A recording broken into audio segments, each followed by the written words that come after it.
I'm joined by Danny John-Jules. It's great to have you here. It's great to be here. Now, are you enjoying the convention? You're getting to see all your fans. You can see they're all queued up here. Yeah, man. I've been to Dublin, but sort of Belfast to me is more edgy. So I kind of like that. They're more kind of exuberant here. It seems. I mean, Dublin was great, but this is like whoosh. Yeah, no, it's great. It's great to be. This is actually the fourth convention I've been to in Northern Ireland. Yeah. We don't actually have that many in Northern Ireland, which is it's strange because when we first came out of Red Dwarf, the first fan club outside of England was Ireland. Oh. Yeah, they caught onto it before everyone else, and then after Ireland, Australia. Yeah. Because I remember when I was younger, I was watching the show and I was like, what's this? And I found it really funny. And it was Red Dwarf. I absolutely love Red Dwarf. Yeah. But my friend Jack Demmer, big fan of it. You'll probably see him later on. He's a huge fan. Oh, Jack. Okay, good. Yeah, if you see him, just say Andrew said hello.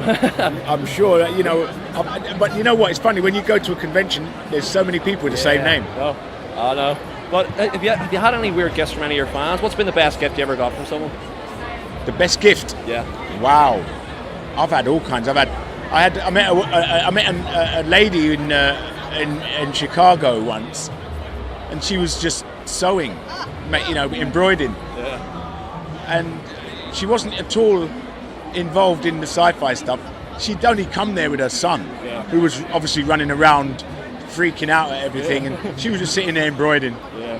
And so she said, "Oh, no, that's nice." She said, "Oh, I'll make something for you if you want." She goes, she does cushions, and I said, "What about the Red Dwarf logo?" And I gave her my address, and sure enough, 2 cushions came from Chicago with the Red Dwarf logo on it. I still got them. Yeah, no. I think that was the coolest. Yeah. Yeah. No, but it is great meeting your fans, I suppose. So what's the feedback been like?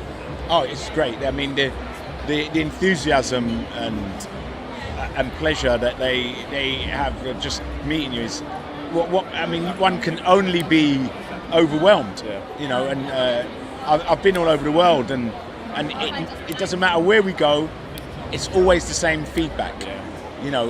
Red Dwarf crosses all borders, and everybody reacts to it the same, and that's what's special about the show. I think if you have a show like that there where you can still watch, I can watch it a million times and I still laugh at it. Oh, yeah. That's a great thing about it, as I say. Yeah. But in Northern Ireland, I suppose, as I say, have you been to Northern Ireland before? Have you?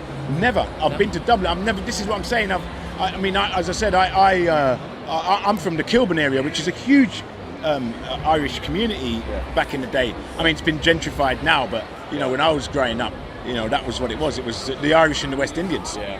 And so, there's that kind of feeling of my. I still live in that area, Northwest 10. And it's got that kind of vibe. Very much high octane, and that's how you can explain it.